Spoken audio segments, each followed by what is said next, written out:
విధంగా దేవాది దేవుడు కూడా ఆయనకు ఇష్టమైనవి విడిచిపెట్టు బిడ్డ అని చెప్తా ఉన్నాడు. ఒకసారి చెప్తుండొచ్చు, 2 సార్లు చెప్తుండొచ్చు, 3 సార్లు చెప్తుండొచ్చు. వినకపోతే చివరికి ఏం చేస్తాడు తెలుసా? ఆయన ప్రక్రియలో ఆయన మనని తప్పించే ఆ ప్రక్రియ, ఆయన మనం నరకానికి వెళ్ళడం ఆయనకి ఇష్టం లేదు కనుక చివరికి ఏడవెట్టి తీసుకుపోతాడు తెలుసా? స్ట్రెచ్చర్ మీద వేసి ఆయన సత్యాన్ని గ్రహింపజేస్తాడు. అప్పటిదాకా నేను ఒప్పుకోనంటే అప్పటి వరకు కూడా స్ట్రెచ్చర్ మీద పడేదాకా కూడా చేస్తాడు ఆయన. లేదా ముందే తెలుసుకుంటావా, ఆ ధన్యతను పొందుకుంటావా, ఆ విషయాన్ని గ్రహించాలి. నువ్వు విర్రవించుకుంటొచ్చు ఏమని, నాకు అన్నీ ఉన్నాయి. మన పాట ఉంది కదా, అన్నీ ఉన్నా ఎన్ని ఉన్నా అన్నీ సున్ననే. ఈ లోకంలో ఎన్ని ఉన్నా అన్నీ సున్ననే. మనం అనుకుంటాం ఈరోజు నాకు ధనం ఉంది, ఈరోజు బలం ఉంది, ఈరోజు ఆరోగ్యం ఉంది, ఈరోజు అన్నం ఉంది అని అనుకుంటాం. కానీ అవన్నీ ఏంటంట? సున్ననే. ఆయనకు తెలుసు నిన్ను ఎట్లా తీసుకురావాలో. ఎందుకంటే నీలో ఏముంది? ఆ సత్యం ఉంది, ఆయనను ప్రేమించే మనసు ఉంది, కానీ లోబడే స్వభావం లేదు. నిన్ను ఎలా లోబడిపరచుకోవాలో ఆయనకు తెలుసు. ఎవరిని ఎక్కడ రక్షించుకోవాలో ఆయన రక్షించుకుంటాడు. ఆయన నిత్య రాజ్యంలో మాత్రం తీసుకెళ్తాడు. ఈ ఒక విషయాన్ని మాత్రం గ్రహించాలి. పాపాన్ని ప్రేమించలేదు కానీ పాపిని ప్రేమించాడు. ఆ విషయాన్ని మనము ఖచ్చితంగా మనం గ్రహించాలి. ఆయన చెప్పినటువంటి మాటను మనం గ్రహించకపోతే, ఆయన ఇచ్చినటువంటి ఉపదేశం మనం తెలుసుకోకపోతే మనం ఆయన సన్నిధిలో నిలబడలేము. ఆయన పాపాన్ని ప్రేమించలేదు, పాపిని ప్రేమించాడు. సరే, పాపిని ఏ విధంగా ప్రేమించాడు? పాపి ప్రతిసారి పాపం చేస్తున్న వారిని ప్రేమించలేదు. ఆయన ఒక్కసారే మరణం పొందిడు. ఆయన ఒక్కసారే పాపిని ప్రేమించాడు. తెలియకుండా చేసినటువంటి పాపాన్ని, పొరపాటున చేసినటువంటి పాపాన్ని ఆయన క్షమించి ప్రేమించాడు. ఆ విషయాన్ని మనం గ్రహించాలి. మనము దేవుడు ప్రేమస్వరూపి అని అనేక విధములుగా చేసినటువంటి తప్పులను క్షమిస్తాడనే అపోహతో అనేక విధమైనటువంటి పాపాలు చేస్తూ క్రీస్తును నిస్సహాయుడిగా చిత్రీకరించుకొని ఆయన ప్రేమిస్తాడు అనేటటువంటి ఆ యొక్క అపోహలో ఉన్నటువంటి వారితో దేవుడు ఈరోజు మాట్లాడుతూ ఉన్నాడు.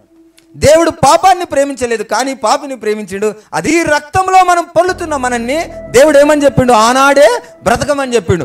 ఆనాడు మనకు నాభి సూత్రాన్ని కట్ చేసేటటువంటి ప్రక్రియ తెలియని వారు, ఆ అవ్వగారు గర్భము దాల్చి పాపముతో ఆ యొక్క గర్భము దాల్చి ప్రసవ వేదనలతో ఆ యొక్క పిల్లను కనేటటువంటి సమయంలో నాభి సూత్రాన్ని కోయాలనే సత్యం కూడా తెలియనటువంటి సమయంలో, ఆ విషయం తెలియనటువంటి సమయంలో, ఏ డాక్టర్లు లేని సమయంలో అపవాదిగాడు మోసము చేసి మనని ఆ యొక్క నిర్దాక్షిణంగా దేవునికి దూరం చేసి అనాథగా విడిచిపెట్టినటువంటి ఆ సమయంలో తిరిగి దేవుడే ప్రేమించి తిరిగి ఆ యొక్క స్థలానికి వచ్చి మనని బ్రతకమని మొదట డాక్టర్గా మన యేసయ్యనే ఆ రోజు మనకి డెలివరీ చేసిండు. ఆడు మనల్ని ప్రేమించకపోతే ఈనాడు ఇంతటి ఉత్పత్తి జరిగేది కాదు.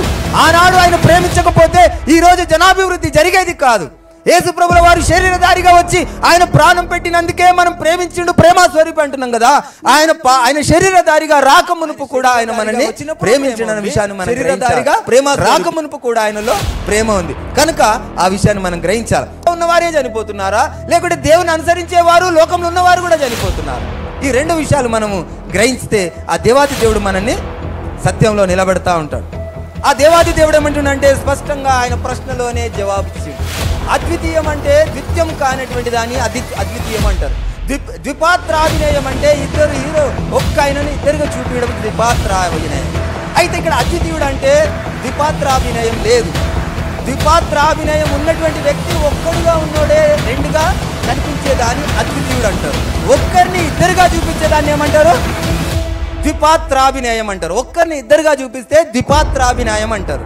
అదే ఇద్దరిని ఒక్కరిగా కనిపించినప్పుడు, ఇద్దరుగా కనబడి ఒక్కరై ఉన్నప్పుడు దాన్ని ఏమంటారంటే అద్వితీయుడు అంటారు. అద్వితీయుడు ఇద్దరుగా కనబడ్డారు కానీ ఆయన ఒక్కడై ఉన్న దేవుణ్ణి ఎరగటమే. ఆయన తండ్రి అనో ఆయన కుమారుడనో నువ్వు అంటే అది ఎరిగినట్టు కాదు. ఆయననే ఈయన అని ఎరగటమే నిత్య జీవము. గారిని పక్కకున్నటువంటి సైనికుడు ఏమంటారు తెలుసా? అయ్యా నువ్వు ఒక్క మాట నాకు ఆజ్ఞయి, ఈయన తల నేను తెంపి అక్కడ వేలాడదీస్తా అని అంటే దావీదు గారు ఏమంటున్నాడు? నా దేవుడు ఈయనకు ఆజ్ఞ ఇయ్యకపోతే ఆయన మాట్లాడేటటువంటి దుస్సాహసమైన చెయ్యలేడు అంటున్నాడు. నేను చేసిన పాపానికి నేను పడాల్సినటువంటి ప్రాయశ్చిత్తం అది. ఆయన ఆజ్ఞ ఇయ్యకపోతే ఇంతటి మాట, ఇంతటి ధైర్య సాహసం ఆయన చేసి ఉండడు. ఎందుకంటే దావీదు గారికి తెలుసు ఈయన యుద్ధము చేయక ముందుకే గెలిచినటువంటి ఈ వ్యక్తి, గెలిపించినటువంటి ఆ దేవుడు ఈయన పక్షంలో ఇప్పటికీ కూడా ఉన్నాడు. ఆయన ఆజ్ఞ ఇవ్వకపోతే ఎవరు కూడా అంతటి దుస్సాహసం చేసి ఆయనతో మాట్లాడారని ఆ సత్యాన్ని మనకు తెలియజేస్తా ఉన్నాడు. బ్రతికితే దేవుని యందు భయభక్తులు గల వారిని దేవుడు ఏం చేస్తాడో మనం ఎరిగి ఉన్నాము కనుక భయభక్తులు కలిగి జీవించాలా. మనము దేవుని సన్నిధికి వచ్చినప్పుడు జాగ్రత్తగా ఉండమని దేవుడి వాక్యం సెలవిస్తుంది కనుక మనం అట్టి జాగ్రత్తతో మనము ఆయన సన్నిధిని వెతకాలి. మొట్టమొదటిగా ఈరోజు ఆ యొక్క దేవాది దేవుడు మనతో మాట్లాడాలనుకుంటున్నటువంటి మాట, ఆ మాటను మనం ఒకసారి ధ్యానిస్తే దేవుడు ఏమంటున్నాడంటే, ఈ లోకంలో ప్రతి ఒక్కరు కూడా దేవుడు ప్రేమాస్వరూపి అని చెబుతా ఉన్నారు. ఎవరు దేవుడు ప్రేమాస్వరూపి అని ఎవరి గురించి మాట్లాడుతూ ఉన్నారంటే, దేవుడు శరీరధారిగా యేసు ప్రభుగా ఈ లోకానికి వచ్చినటువంటి మార్లు పాపము చేస్తూ లోకంలో జారిపోతూ లోకానుసారంగా జీవిస్తూ దేవుడు క్షమిస్తాడు అనేటటువంటి అపోహలో ఉంటున్నటువంటి ప్రతి ఒక్కరికి ఈరోజు దేవుడు మాట్లాడని వింటున్నటువంటి ఆ మాటను మనం ఒకసారి ధ్యానిద్దాం. దేవుడు ప్రేమాస్వరూపే అయితే శరీరధారిగా వచ్చినటువంటి ఆ యేసు ప్రభుల వారు ప్రేమాస్వరూపియేనా? కేవలం ఆయన శరీరధారిగా వచ్చినప్పుడు ఆయన ప్రేమాస్వరూపియేనా? ఆయన శరీరధారిగా రాకమునుపు ఆయన ప్రేమాస్వరూపుడు కాదా? ఆ విషయాన్ని మనం గ్రహించాలి. అయితే దేవుడు శరీరధారిగా రాకమునుపు జరిగినటువంటి ఆ సంఘటనలను మనం చూసినప్పుడు బైబిల్లో మనకు దేవుడిలో ప్రేమ మనకు కనపడదు కదా. యేసు ప్రభుల వారి లోకానికి వచ్చి ఆయన ఈ యొక్క శరీరానుసారులు కనుక ఆయనని హింసించినటువంటి ఆ విధానాన్ని చూసి మనం ఏమనుకుంటున్నాము? ప్రేమాస్వరూపి అనుకుంటున్నాం. ఆయనని ఇబ్బంది పెడుతున్నటువంటి వారిని, ఆయనను కొడుతున్నటువంటి వారిని ఆయన ప్రభువా వీళ్ళు ఏం చేస్తున్నారో వీరు ఎరగరు అని చెప్పినందుకు మనం ఏమనుకుంటున్నాం? యేసు ప్రభుల వారు ప్రేమాస్వరూపి అనుకుంటున్నాం కదా. దాన్ని బట్టే కదా, ఇంకా వేరే విషయాన్న దాన్ని బట్టే మనం ఏమనుకుంటున్నామంటే దేవుడు ఆయనను కొట్టినటువంటి వారిని, ఆయనను హింసించినటువంటి వారిని, ఆయనను సిలువేసినటువంటి వారిని కూడా క్షమించుండు కనుకనే ఆయన ప్రేమాస్వరూపి అని అనుకుంటున్నాం. అంతే కదా, మనకు అర్థమైంది అంతే. ఎందుకంటే యేసు ప్రభుల వారు ఈ లోకానికి వచ్చి శరీరధారిగా ఈ లోకానికి వచ్చినందుకు, ఆయన శరీరంతో ఉన్నందుకు, ఆయన శరీరాన్ని అనేకులు బాధపెట్టి గాయపరిచినప్పుడు కూడా ఏమీ అననందుకే మనము ఆయన ప్రేమాస్వరూపి అంటున్నాం. కానీ ఆయన శరీరధారిగా రాకమునుపు కూడా ఆయన ప్రేమాస్వరూపి అని వాక్యం చెప్తా ఉన్నది. ఆయన మాటలు ఒకసారి మనం ధ్యానించుకుంటే నిన్న నేడు ఏకరీతిగా ఉన్న దేవుడు ఆయన కదా. ఆయన శరీరధారిగా వచ్చినప్పుడు ప్రేమాస్వరూపిగా, ఆయన నిస్సహాయుడుగా లేడు, ఆయన శక్తివంతుడై ఉండెను. ఆయన ఏదైనా చేయుటకు ఆయనకు సమర్థత కలిగిన వాడు, ఆయన సమర్థుడు. ఆయన ఏదైనా చేయుటకు సమర్థుడన్న సత్యాన్ని మనం గ్రహించక ఆయన నిస్సహాయంగా ఉన్నాడని మనం అనుకొని ఆయన ప్రేమాస్వరూపి అని ఒక టైటిల్ పెట్టేసి ప్రతిసారి మనం పాపము చేసి క్షమించమని ఆయనను అడిగితే క్షమించేస్తాడని అనుకుంటూ ఉన్నాం. కానీ పాత నిబంధన నుంచి క్రొత్త నిబంధన వరకు క్రీస్తు శరీరధారిగా వచ్చినప్పటి నుండి రాకమునుపు కూడా ఆయన చెబుతున్నటువంటి మాట, నిన్న నేడు రేపు ఏకరీతిగా ఉన్న దేవుడు అయి ఉన్నాడు ఆయన ఆ యొక్క పాత నిబంధనలో ఈయన శరీరధారిగా రాకమునుపు ఆయన చేసినటువంటి ఆ యొక్క ఆయన విధి విధానాలు, ఆయన స్వభావం మనం ఒక్కసారి కొంత జ్ఞాపకం చేసుకుందాం. ఆయన పాపాన్ని ప్రేమించలేడు, పాపిని ప్రేమించిండు. పాపాన్ని అసలు కూడా ఒక్క దగ్గర కూడా ప్రేమించినట్టు మనకు వాక్యం కనబడదు. ఆయన పాపాన్ని ప్రేమించలేదు, కానీ పాపిని ప్రేమించిండు. ఆ విషయాన్ని మనము ఖచ్చితంగా మనం గ్రహించాలి. ఆయన చెప్పినటువంటి మాటను మనం గ్రహించకపోతే, ఆయన ఇచ్చినటువంటి ఉపదేశం మనం తెలుసుకోకపోతే మనం ఆయన సన్నిధిలో నిలబడలేము. అయితే ఆయన పాపాన్ని ప్రేమించలేదు, పాపిని ప్రేమించిండు. సరే, పాపిని ఏ విధంగా ప్రేమించిండు? పాపి ప్రతిసారి పాపం చేస్తున్న వారిని ప్రేమించలేదు. ఆయన ఒక్కసారే మరణం పొందిండు, ఆయన ఒక్కసారే పాపిని ప్రేమించిండు. తెలియకుండా చేసినటువంటి పాపాన్ని, పొరపాటున చేసినటువంటి పాపాన్ని ఆయన క్షమించి ప్రేమించిండు. ఆ విషయాన్ని మనం గ్రహించాలి. మనము దేవుడు ప్రేమాస్వరూపి అని అనేక విధములుగా చేసినటువంటి తప్పులను క్షమిస్తాడనే అపోహతో అనేక విధమైనటువంటి పాపాలు చేస్తూ క్రీస్తును నిస్సహాయుడిగా చిత్రీకరించుకొని ఆయన ప్రేమిస్తాడు అనేటటువంటి ఆ యొక్క అపోహలో ఉన్నటువంటి వారితో దేవుడు ఈరోజు మాట్లాడుతూ ఉన్నాడు. దేవుడు పాపాన్ని ప్రేమించలేదు, కానీ పాపిని ప్రేమించిండు. అది కూడా ఎప్పుడో ఒకేసారి ఆయన తెలియక చేసినటువంటి వారిని క్షమించిండు. ఇక మీదట నువ్వు చేయకు. పాపపు స్త్రీ పట్టుబడినప్పుడు, అమ్మా నిన్నెవరు శిక్షించలేదా? అయితే నేను కూడా శిక్షించను, ఇక మీదట నువ్వు ఆ పాపము చేయకు అన్నాడు. ఆ పాపము చేస్తూ ఉంటే మళ్ళీ క్షమించాడు. ఇంకా ఆయన ఒకవేళ అలాంటి ప్రక్రియ చేసిన వాళ్ళు కొంతమంది పరిశుద్ధ లేఖనంలో పొందుపరిచినటువంటి వారు ఉన్నారు. వారి గురించి మనము తెలుసుకుందాం. ఆ వారి యొక్క విధి విధానాలను మనం తెలుసుకుంటే మన జీవితం ఏమవుతుందంటే బండ మీద కట్టినటువంటి ఇల్లు వలె మన ఆత్మీయ జీవితము స్థిరంగా ఉంటుందని నేను కొంత భాగాన్ని మనము ఈరోజు ధ్యానిద్దాం. హెచ్కేలు గ్రంథం 16వ అధ్యాయం 4వ వచనం నుంచి చూసుకున్నట్టయితే, నీ జనన విధము చూడగా నీవు పుట్టిన నాడు నీ నాభిసూత్రము కోయబడలేదు.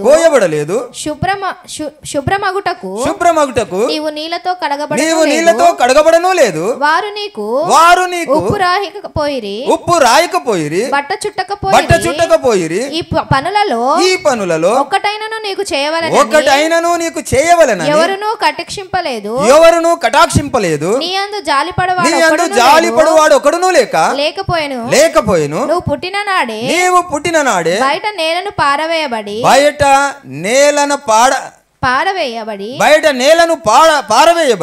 చూడ అసహ్యముగా ఉంటివి. అయితే నేను నీ యొద్దకు వచ్చి రక్తంలో పొల్లుచున్న నిన్ను చూచి నీ రక్తంలో పొల్లుచున్న నీవు బ్రతుకుమని నీతో చెప్పి తినని నీవు నీ రక్తంలో పొల్లుచున్నను బ్రతకమని నీతో చెప్పి తిని. హల్లెలూయా, స్తోత్రం ప్రభువా. వాక్యమైన నా దేవా, వాక్యం చేత మాతో మాట్లాడి మా హృదయంలో ఈ ఒక్క వాక్య లేఖనాన్ని నాటమని, ప్రతి ఒక్కరూ సత్యాన్ని గ్రహించి అట్టి సత్యంలో నడుచుకునేటకు శక్తిని ప్రసాదించమని నజరేయుడైన యేసు క్రీస్తు నామంలో అడిగి వేడుకొంచున్నాము తండ్రి, ఆమెన్. అయితే ఇక్కడ దేవాది దేవుడు క్రీస్తు శరీరధారిగా రాక మునుపు మాట్లాడుతున్నటువంటి మాట ఏంటంటే, ఆయన మనము పాపంలో ఉన్నప్పుడే ఆయన ఏమని చెప్పిండు, మన దగ్గరికి వచ్చి మనం రక్తములో ఈ లోక సంబంధమైనటువంటి పాపపు రక్తం, ఈ రక్తం ఏంటి, మనం పాపము ద్వారా మనకు సంక్రమించింది. ఏది ఆదాము నుండి వచ్చినటువంటి ఆ రక్తం మనకు, అందుకే మన సంతానం అంతా ఆదాము సంతానంగా పిలువబడతా ఉన్నది. ఏ ఒక్క గ్రంథం కూడా ఒప్పుకోదు, కానీ ఒక క్రైస్తవ గ్రంథం మాత్రమే ఒక మనిషి నుంచి సమస్త సృష్టింపబడ్డదన్న సత్యాన్ని వెడలుపరిచింది. అది మొన్ననే సైంటిఫిక్ కూడా రుజువు చేసింది. అయితే ఈ రక్తంలో మనం పొల్లుతున్న మనల్ని దేవుడు ఏమని చెప్పిండు, ఆనాడే బ్రతకమని చెప్పిండు. ఆనాడు మనకు నాభి సూత్రాన్ని కట్ చేసేటటువంటి ప్రక్రియ తెలియని వారు, ఆ అవ్వగారు గర్భము దాల్చి పాపముతో ఆ యొక్క గర్భము దాల్చి ప్రసవ వేదనలతో ఆ యొక్క పిల్లను కనేటటువంటి సమయంలో నాభి సూత్రాన్ని కోయాలనే సత్యం కూడా తెలియనటువంటి సమయంలో, ఆ విషయం తెలియనటువంటి సమయంలో, ఏ డాక్టర్లు లేని సమయంలో అపవాదిగాడు మోసము చేసి మనని ఆ యొక్క నిర్దాక్షిణంగా దేవునికి దూరం చేసి అనాథగా విడిచిపెట్టినటువంటి ఆ సమయంలో తిరిగి దేవుడే ప్రేమించి తిరిగి ఆ యొక్క స్థలానికి వచ్చి మనని బ్రతకమని మొదట డాక్టర్గా మన యేసయ్యనే ఆ రోజు మనకి డెలివరీ చేసిండు అవ్వగారికి. ఆనాడు మనల్ని ప్రేమించకపోతే ఈనాడు ఇంతటి ఉత్పత్తి జరిగేది కాదు. ఆనాడు ఆయన ప్రేమించకపోతే ఈరోజు జనాభివృద్ధి జరిగేది కాదు. యేసు ప్రభుల వారు శరీరధారిగా వచ్చి ఆయన ప్రాణం పెట్టినందుకే మనం ప్రేమించిండు, ప్రేమ స్వరూపి అంటున్నాం కదా. ఆయన శరీరధారిగా రాక మునుపు కూడా ఆయన మనల్ని ప్రేమించిండన్న విషయాన్ని మనం గ్రహించాలి. అయితే ఆయన ప్రేమ స్వరూపుడేనా? ఆయనలో ఆ యొక్క విధి విధానాలు లేవా? ఆయనలో క్రమశిక్షణ లేదా? ఆయనలో ఆ యొక్క చెప్పినటువంటి నిబంధనను పాటించకపోతే కూడా ఆయన ప్రేమిస్తాడా? చెప్పిన విధానం పాటించకపోతే ఆయనను ప్రేమించేటటువంటి వారిని విడిచిపెడతాడా అనే విషయాన్ని మనం గ్రహించాలి. అనేక విధమైనటువంటి సందేహాలు క్రైస్తవుడికి లేకపోతే మనము ఆయనను తెలుసుకోవడం చాలా కష్టమే. కనుక ఇక్కడ ఆ యొక్క క్రీస్తు శరీరధారిగా రాకమునుపు కూడా మనల్ని ఆయన ప్రేమించుండు. ఆయన ప్రేమకు కొదవలేదు. ఆయన ప్రేమ స్వరూపి. ఆయన శరీరధారిగా వచ్చినప్పుడు ప్రేమ ఉంది, శరీరధారిగా రాకమునుపు కూడా ఆయనలో ప్రేమ ఉంది. కనుక ఆ విషయాన్ని మనం గ్రహించాలి. అయితే ఇక్కడ కొన్ని విషయాలు మనం ధ్యానించాలి. ఆయన శరీరధారిగా రాకమునుపు ప్రేమించిండు, శరీరధారిగా వచ్చినప్పుడు కూడా ప్రేమించిండు. కానీ ఈ ప్రేమ అనే ప్రక్రియలో మనము దేవునికి దూరం అవుతున్న వాటిని క్షమిస్తాడా? దేవునికి దూరంగా మనం ఏదైనా తెలియక చేస్తున్నటువంటి ప్రక్రియను క్షమిస్తాడా అన్న విషయాన్ని మనం గ్రహించాలా. ఈరోజు కొంచెం ఆ సమయానికి మనం శ్రద్ధగా ఆయనను ధ్యానిస్తే దేవుడు మనతో మాట్లాడతాడు. ప్రసంగి గ్రంథం 7వ అధ్యాయం 17వ వచనం చూడండి బిడ్డ. ప్రసంగి 7వ అధ్యాయం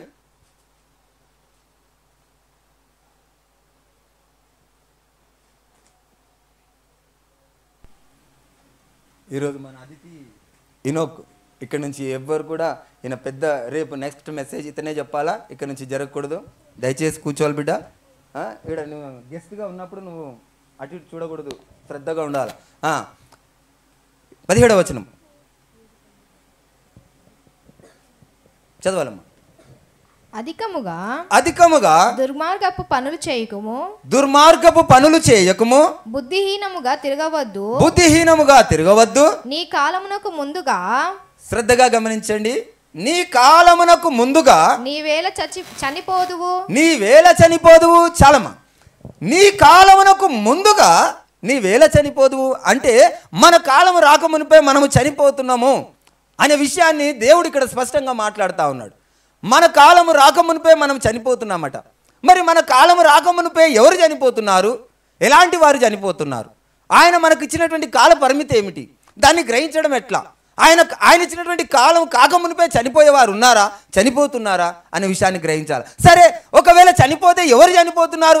దేవుని అనుసరించిన వాళ్ళే చనిపోతున్నారా, లేకుంటే లోకంలో ఉన్నవారే చనిపోతున్నారా, లేకుంటే దేవుని అనుసరించేవారు లోకంలో ఉన్నవారు కూడా చనిపోతున్నారా? ఈ రెండు విషయాలు మనము గ్రహించితే ఆ దేవాది దేవుడు మనల్ని సత్యంలో నిలబెడతా ఉంటాడు. అర్ధాయుష్తో మనం చనిపోతూ ఉన్నాం కదా, ఈ అర్ధాయుషు దేవుల్లో ఉన్న వారికి కూడా అనుపాదించబడుతుందా, లోకంలో ఉన్న వారికి కూడా అనుపాదించబడుతుందా? అర్ధాయుష్ అనగా ఏమిటి, అసలు అర్ధాయుష్ సావు అనగా ఏమిటి? ఆ విషయాన్ని మనం బాగా ధ్యానిస్తే ఆ దేవాది దేవుని యొక్క ఉద్దేశమును మనం తెలుసుకుంటాం. కీర్తనల గ్రంథం 91వ అధ్యాయం 14వ వచనం.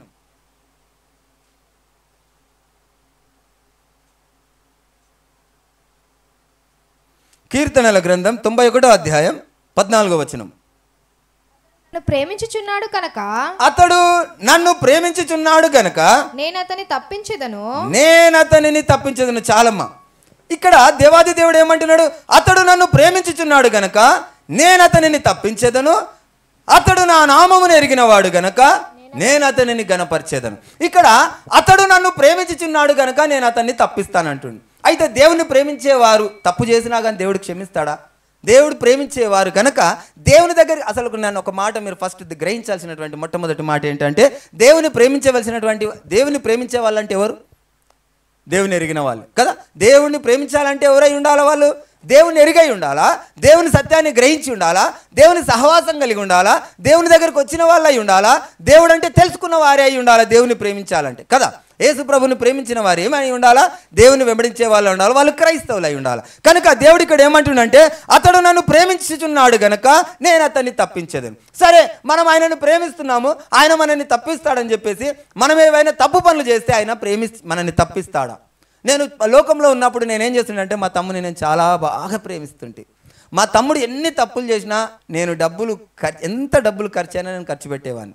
మీరు నమ్మరు, 1992లో 25,000 పెట్టి నేను ఒక SD క్లాసిక్ కొన్నా, 1992. అయితే దానికి ఒక చిన్న ఉదాహరణ చెప్తా.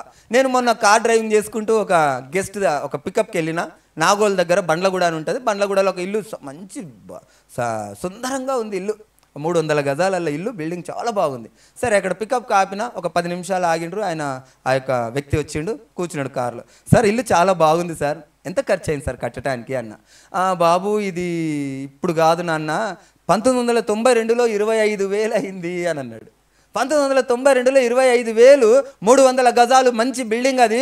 ఈరోజు నేను ఆయన మాట్లాడంగానే, అబ్బా సార్, నేను 1992లో 24,000 ఖర్చు పెట్టి నేను ఒక SD క్లాసిక్ కొనుక్కున్నాను సార్ అన్నాను. అంటే ఆయన స్టన్ అయ్యి ఏమన్నాడు తెలుసా? నీ SD క్లాసిక్ 24,000 అంటున్నావు కదా, నీ SD క్లాసిక్ విలువ ఈరోజు 3 కోట్ల రూపాయలు అని అన్నాడు. నేను 3 కోట్ల రూపాయలు నేను అంతకుముందు నేనేం చేసిన? ఈ లోకంలో దుర్వినియోగం చేసిన, ఈ లోకంలో నేను జల్సా చేసిన, ఈ లోక సంపాదనలో నేను ఆ యొక్క సంపాదనలో ఈ లోకానుసారమైనటువంటి సంతోషంలో మునిగిపోయిన కనుక ఆ విలువ ఏమైందట? నాది 3 కోట్ల రూపాయలు ఏందట ఆ యొక్క ఆదినంలో. అయితే ఇక్కడ దేవాది దేవుడు ఏమని మాట్లాడుతున్నాడంటే, అతడు నన్ను ప్రేమించినాడు కనుక నేను అతన్ని తప్పిస్తానన్నాడు. ఇప్పుడు నేను దేవుణ్ణి ప్రేమిస్తున్నా. అయితే మా తమ్ముడు ఆ జమానాలో ఈ విషయం నేను ఎందుకు చెప్పినా అంటే, ఆ 24,000 పెట్టి నేను కొన్నా కదా బండి, బాగా మందు తాగి బండి తీసుకుపోయి VST గోడకు గుద్దేస్తే బండి కుప్ప అయిపోయింది. మా తమ్ముడు పోయి ఆ బండి గుద్దగానే పోయి గోడకు తగిలిండి, నెత్తి పగిలిపోయింది. 2 కళ్ళు బయటికి వచ్చేసినాయి, అంత ఫోర్స్గా తగిలిండు. 2 కళ్ళు బయటికి వచ్చేసినాయి, ఇది యథార్థం. సగం బయటికి వచ్చి ఇంత తేలినాయి. అయితే గాంధీ హాస్పిటల్కి వేసుకొని వెళ్ళిపోయినప్పుడు గాంధీ హాస్పిటల్ ఆ వేడి మీద వాళ్ళు ఇట్లా ఒత్తి కన్ను తెల్ల బట్ట చుట్టారు, కండ్లకు లోపలికి ఒత్తి. అయితే నా బండి కుప్పకూలిపోయింది. నా బండి నేను కష్టార్జితము, నేను కష్టపడి సంపాదించినటువంటి ఆ సంపాదన, ఇష్టపడి కొనుక్కున్నటువంటి ఆ బండిని నేను లెక్క చేయలేదు. కానీ నా తమ్ముడు ఎక్కడున్నాడో అని పరిగెత్తిన నేను. నా తమ్ముడికి ఏమైందో, ఈ బండి పరిస్థితి ఇంత ఘోరంగా ఉంటే నా తమ్ముడికి ఏమైందో అని నేను పరిగెత్తినా అన్నమాట. అయితే ఆ యొక్క అలాంటి స్థితి నేను ప్రేమిస్తూ ఉండే నా తమ్ముని. మా తమ్ముడు చాలా మందిని కొట్టేవాడు, చాలా దౌర్జన్యం చేసేవాడు, రౌడిజం చేసేవాడు. అయితే ఆ యొక్క పెద్ద మనుషులందరూ సమాజం అంతా ఒకటి అయిపోతుంది కదా, ఒక్కరిని కొట్టకపోవాడు, కొడితే ఒక రోజు మొత్తం 4-5 కొడితే ఆ 4-5 ఒకటైనప్పుడు మనం ఒక్కరిని చేయలేము. అయితే అందరూ వచ్చేవారు. వాళ్ళందరూ వచ్చినప్పుడు నేను ఏం చేస్తుంటే మా తమ్ముడు పక్షాన్ని అన్యాయపు తీర్పు తీరుస్తుంటే, మా తమ్ముడు ఊరికే కొట్టాడు, మా తమ్ముడిని వాడు అన్నాడట అని చెప్పి నేను అన్యాయంగా మాట్లాడి నా తమ్ముని నేను ప్రేమించిన గనక నా తమ్ముడు చేసిన తప్పును నేను ఏం చేస్తుంటే పక్కకేసుకొని వస్తుంటే, ఎందుకు? నేను వాడిని ప్రేమించినాను కనుక. అయితే దేవాది దేవుడు ఏమంటున్నాడు? అతడు నన్ను ప్రేమించిన కనుక నేను తప్పిస్తానన్నాడు. అయితే ఆయన ప్రేమ కూడా ఇటువంటిదేనా? ఆయన ప్రేమ కూడా తప్పును క్షమిస్తాడా? ఆయన ప్రేమ కూడా ఆయనను ప్రేమించేవారు తప్పు చేసి ఉపేక్షిస్తాడా అనే విషయాన్ని మనం గ్రహించాలి. ఆయన ప్రేమ అటువంటిది కాదు, ఆ విషయాన్ని మనం గ్రహించాలా. ఆయన ప్రేమ మనం తప్పు చేస్తే క్షమించేటటువంటి ప్రేమ కాదు. ఆయన ఎవరైనా పర్లే, ఆయన ముందు నిలబడము అసాధ్యము, తప్పు చేసి నిలబడము అసాధ్యము. ఆయన వెలుగు మనల్ని ఏం చేస్తుంది? మనలో ఉన్నటువంటి పాపాన్ని కాల్చేస్తుంది. ఆయన శిక్షించాల్సిన అవసరం లేదు, ఆయన మాట్లాడాల్సిన అవసరం లేదు, ఆయన పాపాన్ని మనకు వెలుగు తీసి చూపించాల్సిన అవసరం లేదు. ఆయన వెలుగు మనలో పాపం ఉంటే ఆ యొక్క పాపాన్ని కాల్చేస్తుంది. ఆయన ముందు నిలబడడానికి మనకు శక్తి చాలదు. నాలాంటి ప్రేమ కాదు, నీలాంటి ప్రేమ కాదు ఆయన ప్రేమ. మనము ప్రేమిస్తే ప్రేమిస్తాం, ద్వేషిస్తే ద్వేషిస్తాం. కానీ ఆయన ప్రేమిస్తే ప్రేమించేవాడు, ద్వేషించినా ప్రేమించేవాడు. నువ్వు ద్వేషించిన ఆయనను ప్రేమించమని అంటున్నాడు. కాకపోతే ఆయన చెప్పినటువంటి నిబంధనను మనము గైకొనాల. ఈ రోజులు అనేక అన్యజనులు ఏమంటారంటే, పుణ్యంతో మేము పాపులం కాదు, మేము పొద్దున్న లేవగానే స్నానాలు చేస్తాం, పొద్దున్న లేవగానే పూజలు చేస్తాం, పొద్దున్న లేవగానే పుణ్యకార్యాలు చేస్తాం, మేము ఒకరు డబ్బులు లాక్కోలేదు, ఒకరిని మేము ఇచ్చేయలేదు, మేము ప్రతిదినము ఆ యొక్క దేవునికి ఆరాధన చేస్తాం, అర్చన చేస్తాం, అనేక విధమైనటువంటి పుణ్యకార్యాలు చేస్తామని అంటారు. దాని ద్వారా పాపం లేదు కాదు. దేవుడు మనం చేసేటటువంటి పాప పుణ్యాలు అనేటివి అవి కాదు. మొట్టమొదటిగా 2 విధాలుగా పాపం పుణ్యం మనకు తెలియబడుతుంది. 2 విధాలుగా పాపాన్ని ఎంచుతున్నాడు. ఒకటి, ఆ సత్యదేవుని ఎరగకపోతే పాపము. రెండవది, మనం శరీరంతో చేసినటువంటి పాపం. ఆ సత్యదేవుని ఎరగకపోవడం కూడా పాపమే. దేవుడు ఒక మాట స్పష్టంగా మాట్లాడుతున్నాడు, అది చూసుకొని మళ్ళీ వాక్యంలోనికి వద్దాం.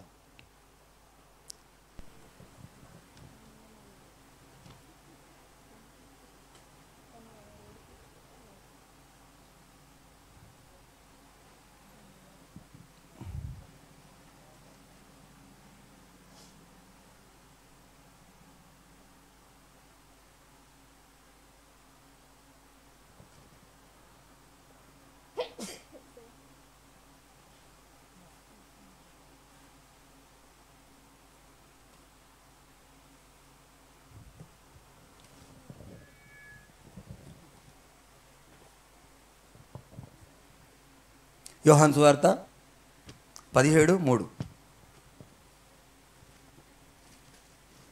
చదవాలమ్మా, తొందరగా. నేను మీతో చెప్పిన మాటను బట్టి. యోహాను సువార్త 17:3.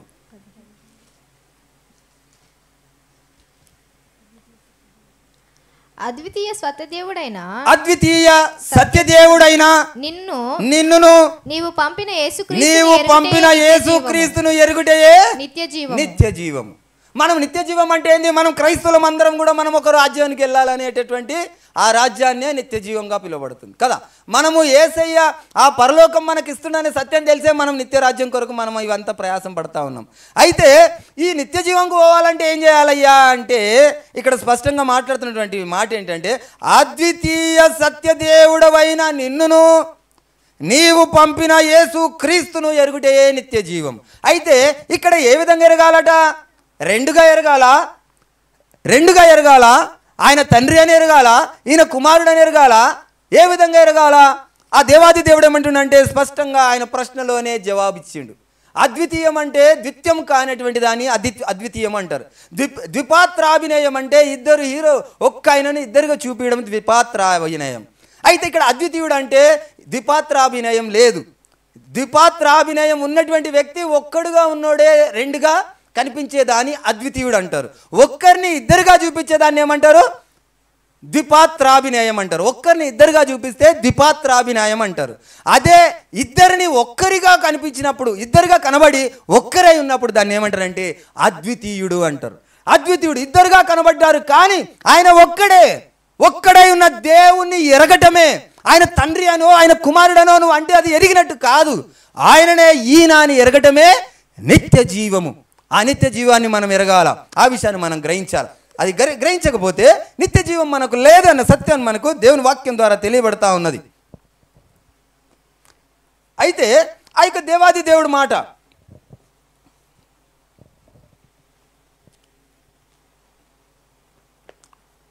మాట్లాడుతున్నటువంటి మాట ఏం మాటమ్మా? ఇప్పుడు నేను అతనిని ప్రేమించుచున్నాను కనుక నేను అతనిని తప్పించదు. ఆ యొక్క మన ఈ లోకంలో మనం పాపాలు చేస్తే ఆయన మనల్ని మనం ప్రేమించినట్టు, మనం ఉపేక్షించినట్టు ఆయన ఉపేక్షించేటటువంటి దేవుడు కాదు. ఆ విషయమే కొన్ని ఎవరి దగ్గర అలాంటివి నెరవేర్చబడ్డాయో మనం ఒకసారి చూద్దాం. నేను చేసినటువంటి తీర్పు, నేను ప్రేమించినటువంటి ప్రేమ దేవుడి దగ్గర ఉన్నదా, మనుషుల దగ్గర ఉన్నటువంటిది దేవుని దగ్గర ఉన్నదా, మనం ఒకసారి చూద్దాం.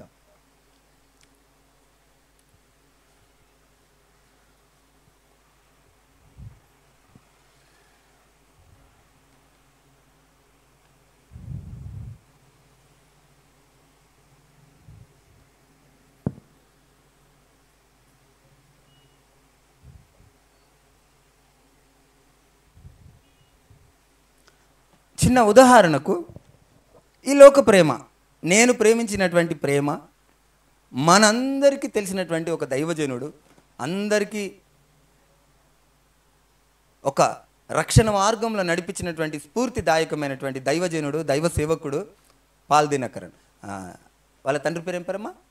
దినకరన్ బ్రదర్ కదా? పుట్టి దినకరేనా? దినకరన్ బ్రదర్. అయితే వాళ్ళ కొడుకు పేరు పాల్ దినకరన్. వాళ్ళ ఇంకా కొడుకు పేరు శామ్యుయల్ దినకరన్. అయితే ఆయన కొంతకాలం క్రితం ఏం చేసిండంటే, ఈ దినకరన్ బ్రదర్ చాలా మంచి అద్భుతమైనటువంటి సేవ పరిచర్య చేసిండు. మన రాష్ట్రాలన్నింటినీ ఒక ఊపేసిండు. తమిళనాడు, తెలంగాణ, ఆంధ్ర అంతా కూడా మంచి సేవ పరిచర్య చేసిండు. కానీ పాల్ దినకరన్ వచ్చిండు. పాల్ దినకరన్ గారి జీవితాన్ని మనకు తెలియదు అంత. ఎందుకంటే ఈయన తండ్రుల వంశపారపరంగా వచ్చినటువంటి పరిచర్యను భుజం మీద వేసుకున్నాడే తప్ప ఈయన పరిచర్య సొంతగా స్థాపించినటువంటి వ్యక్తి కాదు. సరే, ఏదైతే ఏముంది, దేవుని పరిచర్యకు ఆయన నిలబడ్డాడు, కొంతవరకు సంతోషంగానే ఉంది. కానీ ఈ శామ్యుయల్ దినకరన్ వచ్చి ఏం చేసిండు అంటే, వీళ్ళ జీవితాన్ని అతలాకుతలం చేసేసిండు. ఎందుకు అతలాకుతలం చేసిండంటే, ఈ పాల్ దినకరన్ ఎవరున్నారు, ఏం చేసిండు ఆయన? అతన్ని ప్రేమించిండు గనక ఈయనను ఉపేక్షించిండు. దేవుడేమో అతడు నన్ను ప్రేమించను కనుక నేను నిన్ను తప్పించదనంటే, ఈ పాల్ దినకరన్ గారు ఏం చేశారంటే, అతనిని ప్రేమించిండు కనుక ఆయన చేసినటువంటి పనిని ఉపేక్షించండి. కనుక ఏమైందంటే, ఒక సంక్రాంతి పండుగ వచ్చింది. ఆ సంక్రాంతి పండుగ రోజు ఏం చేసిండ్రు, ఆ యొక్క వాక్యము ద్వారా చెబుతూ ఉట్లు కొట్టిండ్రు. ఇది దేవునికి అయిష్టమైనటువంటి ఆచారం. ఆ యొక్క కార్యం చేసినప్పుడు ఈయన ఎంతగానో దేవుని పరిచర్యలో ఉన్నటువంటి వ్యక్తి కూడా దాన్ని కాదనలేకపోయాడు. ఎందుకు కాదనలేకపోయాడు అంటే, ఆయనను ప్రేమించిండు గనక దానిని ఉపేక్షించిండు, దానిని కాదనలేకపోయాడు. కొడుకును చేసేది తప్పు అని చెప్పలేకపోయాడు. అయితే దానికి పరిహాసం ఏం జరిగింది? దేవుడు తప్పించదననే మాట ఏ విధంగా తప్పిస్తాడో మనం ఈరోజు చూసుకొని ఈ యొక్క అంశాన్ని తిరిగి మనము మళ్ళీ ధ్యానిద్దాం. ఆయన తప్పించాలంటే ఏం చేస్తాడో ఒక విషయాన్ని మనం గ్రహిద్దాం.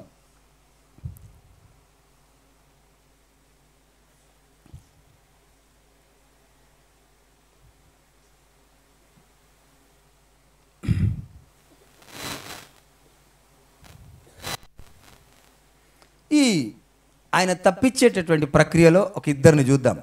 ఎవరెవరిని? సౌలు గారిని, దావీదు గారిని చూద్దాం.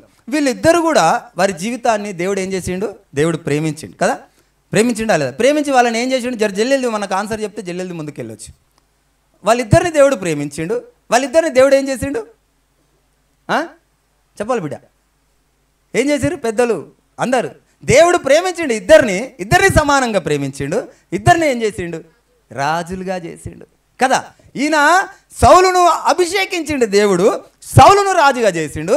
దావీదును అభిషేకించిండు, దావీదును కూడా రాజుగా చేసిండు. కానీ ఈ ఇద్దరిలో వ్యత్యాసం ఏమిటో, ఆయన ప్రేమించినటువంటి ఆ ప్రేమలో ఈయన చేసినటువంటి విధానం ఏమిటో మనం ఒకసారి ధ్యానించాలి. వాళ్ళు ఇద్దరిని ప్రేమించి ఇద్దరిని రాజులుగా చేసిండు. కానీ వాళ్ళు ఆ అర్హతను ఉంచుకున్నారా, పోగొట్టుకున్నారా? పోగొట్టుకొని తిరిగి సంపాదించుకున్నారా? పోగొట్టుకొని వీళ్ళు పతనం అయిపోయినరా ఆ విషయాన్ని. అంటే దేవుడు ఏమంటుడు, అతడు నన్ను ప్రేమించను కనుక నేను తప్పిస్తానన్నాడు. మరి ఏ విధంగా తప్పిస్తాడో ఒకసారి మనం ధ్యానిద్దాం. అయితే మొట్టమొదటిగా దావీదు గారిని చూసుకుంటే కీర్తనల గ్రంథం 40వ అధ్యాయం 12వ వచనంలో ఒకసారి చూసుకుంటే ఆయన పడినటువంటి, ఆయన ఆల్రెడీగా మనకి ఇదంతా స్టోరీ తెలుసు, దాన్ని ఒక వివరించుకుంటే దావీదు గారి చరిత్ర చూసుకుంటే కీర్తనల గ్రంథం అంతా ఒక్క దినం సరిపోదు, ఒక వారం సరిపోదు, ఒక 5 వారాలు సరిపోవు, అంతగా ఉంది ఆయన ఒక హిస్టరీ. ఆయన దేవుడు అభిషేకించినప్పటి మొదలు పెడితే ఆయన తిరిగి అహరోనుడు అయ్యే వరకు కూడా, ఆయన చనిపోయే వరకు కూడా ఆయన గురించి మనం ధ్యానిస్తే సరిపోదు సమయం. కనుక నేను కొంత భాగాన్ని నేను మీకు తెలియజేయాలని నేను ఆశపడతా ఉన్నా. 40వ అధ్యాయం 12వ వచనం చదవమ్మా.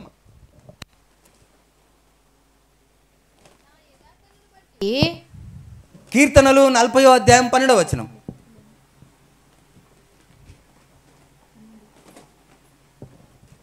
లెక్కలేని అపాయములు నన్ను చుట్టుకొని ఉన్నవి, లెక్కలేని అపాయములు నన్ను చుట్టుకొని ఉన్నవి. నా దోషములు నన్ను తరిమి కొట్టగా, నా దోషములు నన్ను తరిమి కొట్టగా నేను తల ఎత్త చూడలేకపోతిని, నేను తల ఎత్తి చూడలేకపోతిని. లెక్కకు అవి నా తల వెంట్రుకలను, లెక్కకు అవి నా తల వెంట్రుకలను మించి ఉన్నవి, మించి ఉన్నవి. నా హృదయము అధైర్యపడి ఉన్నది. చాలమ్మా, ఇక్కడ దావీదు గారు దేవుని చేత అభిషేకింపబడినవాడు.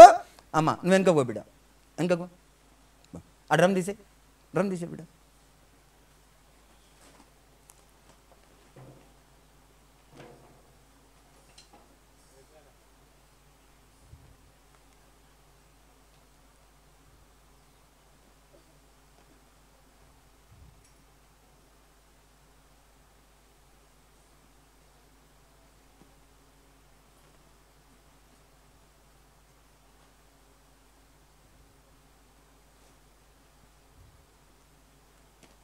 లెక్కలేని అపాయములు నన్ను చుట్టుముట్టుకొని ఉన్నవి, నా దోషములు నన్ను తరిమి పట్టుకొనగా నేను తల ఎత్తి చూడలేకపోతిని. లెక్కకు అవి నా తల వెంట్రుకలను మించి ఉన్నవి, అవి నా హృదయము అధైర్యపడి ఉన్నది. ఆయన చేస్తున్నటువంటి మాటలు ఒకే ఒక్క వచనంలో మనకు కనబడుతూ ఉంది. ఏంటంటే ఆయన చేసిన తప్పు మనకు తెలుసు, నేను దాని లోపలికి నేను వెళ్ళలేను, సమయం మనకు లేదు. ఆయన ఒకే ఒక్క తప్పు చేసిండు. అది ఏమి తప్పో మనందరికీ తెలిసిందే కదా. ఆయన యుద్ధానికి వెళ్ళవలసిన వాడు మిద్ద మీదకి ఎక్కిండు, ఆయన చేయకూడని పాపం చేసిండు. సరే, చేయకూడని పాపం చేస్తే దేవుడు ఏం చేసిండు, ఈయన నా ప్రియమైన దాసుడు అని చెప్పేసి దావీదు ఏమన్నాడు, దేవుడు నా హృదయానుసారుడు అన్నాడు. ఆయన హృదయానుసారుడు అని చెప్పేసి దావీదుని ఏం చేసిండు, దావీదు పరలోకానికి వచ్చాయని తీసేసుకొని వెళ్ళిపోయాడు కదా. అందుకే దేవుడు ఏమన్నాడు, నేను అతన్ని ప్రేమించిండు కనుక నేను అతన్ని తప్పించేదను అన్నాడు. అందుకే తప్పించిండా చెప్పాలి, త్వరగా తప్పించిండా? దావీదును ఎంతగా శిక్షించిండో ఆయన ఆ యొక్క కీర్తనల గ్రంథం చదివితే మనం ఇంకా కరెక్ట్గా దేవుని యొక్క ఉద్దేశాన్ని మొత్తాన్ని మనం తెలుసుకుంటాం. ఆయన ఏం చేసిండట, ఆయన కన్నీటితో ఆయన పడక కొట్టుకుపోయిందట, ఆయన పరుపు కొట్టుకుపోయిందట, ఆయన కన్నీటిలో పరుపు కొట్టుకుపోయేంతగా ఆయన పశ్చాత్తాపడ్డాడట. ఇక్కడ మాట్లాడుతున్నటువంటి మాట లెక్కలేని అపాయములట. మనకు ఒక్క అపాయం వస్తేనే మనం బాధపడతా ఉంటాం. జీవితంలో అదొక పెద్ద హిస్టరీగా చెప్పుకుంటూ ఉంటాం. మేము సాక్ష్యం చెప్పాలంటే ఆ సాక్ష్యం ఎప్పటికీ గుర్తుంటుంది కదా. మనకు జరిగినటువంటి ఆ అపాయమును దేవుడు రక్షించినటువంటి ఆ విధానాన్ని జీవితాంతం ఒక్కటే ఒక్కదాన్ని చెప్తా ఉంటాం. ఇక్కడ దావీదు గారు ఏమంటుండంటే, లెక్కలేని అపాయములు నన్ను చుట్టుకొని ఉన్నవి, నా తల వెంట్రుకలకు మించినటువంటి అన్ని అపాయములు నేను చూశానంటున్నాడు. ఎందు నిమిత్తం చూశాడు ఇవన్నీ? ఒకప్పుడు దేవుడు ప్రేమించిండు కదా, ఒకప్పుడు యుద్ధం చేయకుండా నిలబడితే ఆయనకు విజయం సంపాదించి ఇచ్చిండు కదా దేవుడు. నువ్వు యుద్ధం చేయకు, అక్కడ నిలబడి కాలి అన్నాడు. ఆయన నిలబడితే శత్రువులు వచ్చి పారిపోయినరు. ఆ దావీదు యుద్ధం చేయకుండా గెలిచిండు. అటువంటి ఆ దావీదు నా హృదయానుసారుడు అన్నటువంటి నా తండ్రి దేవుడు నా హృదయానుసారుడు అని దావీదుకి ఇచ్చినటువంటి కితాబును కూడా ఆయన ఇంతగా శ్రమ పెట్టిన ఎందుకు అంటే ఆయన ఉద్దేశాన్ని మనం గ్రహించాలి.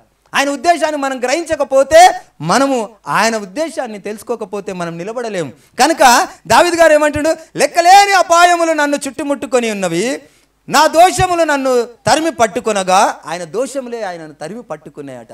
ఆయన దోషంలే ఆయనను ఈరోజు మనం అనుకుంటా ఉంటాం, నేను దేవుని సన్నిధికి వచ్చేసిన, నేను రక్షణలోనికి వచ్చిన, నేను రక్షణలోనికి రాగానే ఇప్పుడు నేను ఏమైపోవాలా? నేను దేవుని చేత ఆశీర్వదింపబడిపోవాలి. నేను రక్షణలోనికి రాగానే నాకు కారు అయిపోవాలా?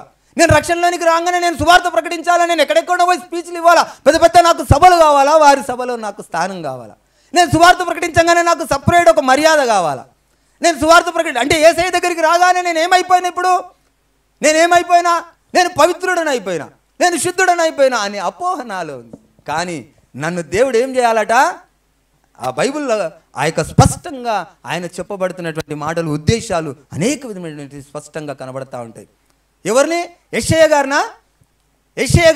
గారిని ఆ యొక్క దేవాది దేవుడు ఆయన దగ్గరికి తీసుకునేటప్పుడు ఆ యొక్క పట్కారి చేత ఆయన పెదవులను కాల్చిండు. మనలో ఉన్న మలినాన్ని ఆయన తీసేయకుండా ఆయన ముందు మనం నిలబడలేము. ఆ దేవదూత గారు వచ్చి ఆయన మూతిని ఆ యొక్క పట్కారి చేత ఆయన పెదవులను కాల్చి ఆయనను పరిశుద్ధుడిగా చేయకుండా, మనం పరిశుద్ధులుగా మారకుండా ఆయన ముందు మనం నిలబడలేము. ఆ దావీదు గారు అన్ని సమస్యలు అనుభవించడానికి కారణం ఎందుకంటే ఆయన హృదయాన్ని ఎరిగిన దావీదు కనుకనే ఆయనకు అవన్నీ ఓర్చుకోదగినటువంటి శక్తి ఆయనలో ఉండే. దేవుని గురించి తెలిసింది కనుకనే ఆయన ఓర్చుకుండు.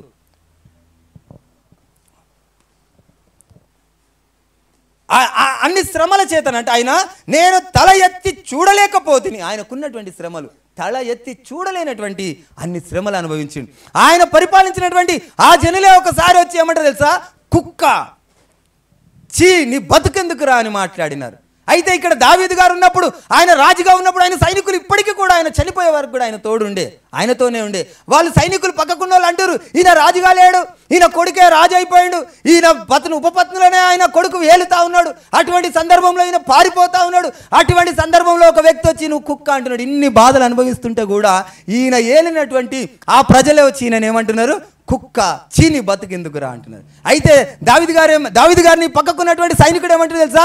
అయ్యా నువ్వు ఒక్క మాట నాకు ఆజ్ఞయి, ఈయన తల నేను తెంపి అక్కడ వేలాడదీస్తా అని అంటే దావీదు గారు ఏమంటున్నాడు? నా దేవుడు ఈయనకు ఆజ్ఞ ఇయ్యకపోతే ఆయన మాట్లాడేటటువంటి దుస్సాహసమైన చెయ్యలేడు అంటున్నాడు. నేను చేసిన పాపానికి నేను పడాల్సినటువంటి ప్రాయచిత్తం అది.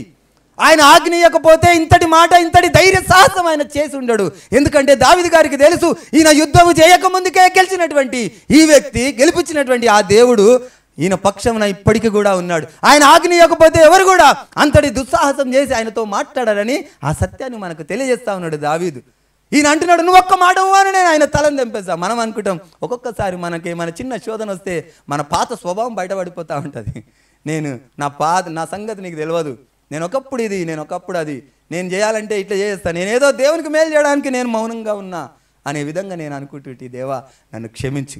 అయితే ఈయన దావీదు గారు ఆ మాట అంటుంటే దావీదు ఏమంటుండంటే నేను చెయ్యని యుద్ధాన్ని నేను గెలిచిన, అటువంటిది గెలిపించుడు నా దేవుడు, ఆయన ఆజ్ఞ లేకుండా ఈయన నన్ను ఆ మాట అన్నాడు. ఆయన ఆజ్ఞ ఉంది కనుకనే ఈరోజు నన్ను అంటుండు అన్నాడు. ఆయన దేవుడు పెట్టినటువంటి ఆ పరీక్షను ఈయన అనుభవించిండు. అంతటి ఆ యొక్క హృదయాన్ని ఎరిగిన వాడు గనుకనే ఆయన చివరి వరకు ఆయన నిలబడగలిగినాడు. ఎంతటి అభాగ్యమైనది, ఎంతటి ధన్యత. తప్పిపోయిన ఒక ట్రైన్ పట్టాల మీదకి వెళ్ళి ట్రైన్ తప్పిపోయిందంటే తిరిగి పట్టాలు ఎక్కుతుందా? ఎక్కదు. అయిపోయింది దాని పని, ట్రైన్ పని అయిపోయింది, ట్రైన్లో ఉన్నవారి పని అయిపోయింది, ట్రైన్లో ఉన్న సరుకుల పని అయిపోయింది. కానీ నా దేవుని హృదయం తెలిస్తే తిరిగి ఆ ట్రైన్ పట్టాలు ఎక్కడానికి సాధ్యమే. ఆ విషయాన్ని మనం గ్రహించాలి. అది ఆ యొక్క నిజంగా ఆ యొక్క దేవుని ఉద్దేశం తెలియకపోతే ఆ ట్రైన్ పట్టాలు ఎక్కదు. కానీ ఆ దేవుని యొక్క బలము, దేవుని యొక్క శక్తి కనుక మనకు తెలిస్తే తిరిగి ఆ పట్టాలు ఎక్కేటటువంటి ఆ యొక్క సమర్థత ఆ దేవునికి ఉన్నది, తిరిగి నిలబెట్టగలిగినటువంటి శక్తి ఆయనకున్నది. ఆ విషయాన్ని మనము గ్రహించాలి. ఆ లాస్ట్కి ఏమంటుండో, నా తల వెంట్రుకలను మించి ఉన్నవి, అవి లెక్కకు అవి నా తల వెంట్రుకలకు మించి ఉన్నవి, నా హృదయము అధైర్యపడి ఉన్నది. ఎంతటి ఆ యొక్క భక్తుడు, రాజు, సైన్యం ఉంది, అన్నీ ఉన్నాయి, కానీ ఆయన హృదయం కలవరపడింది. ఎందుకు అధైర్యపడుతుందంటే దేవునికి విరుద్ధమైనటువంటి పని చేసిండు కనుకనే. అయినా కానీ ఆయన హృదయాన్ని ఎరిగిండు కనుక ఆయన ఏమైండు, ఆయన తిరిగి నిలబడగలిగిండు, అన్ని శ్రమలను ఓర్చుకోగలిగిండు. ఆయన సన్నిధిలో ఆయన నిలబెట్టుకున్నాడు. ఆయన అంతటి ఆ యొక్క గొప్ప భాగ్యాన్ని ఆయన అనుభవించాడు. ఇంకొక వ్యక్తి ఉన్నాడు, ఆయన అదేవిధంగా ఇద్దరిని దేవుడు ప్రేమించిండు, ఇద్దరిని దేవుడు అభిషేకించిండు. కానీ ఈ వ్యక్తి ఏం చేసిండు ఒక్కసారి చూద్దాం. మొదటి సమూయేలు 28వ అధ్యాయము 8వ వచనం ఒకసారి చూడండి అమ్మా.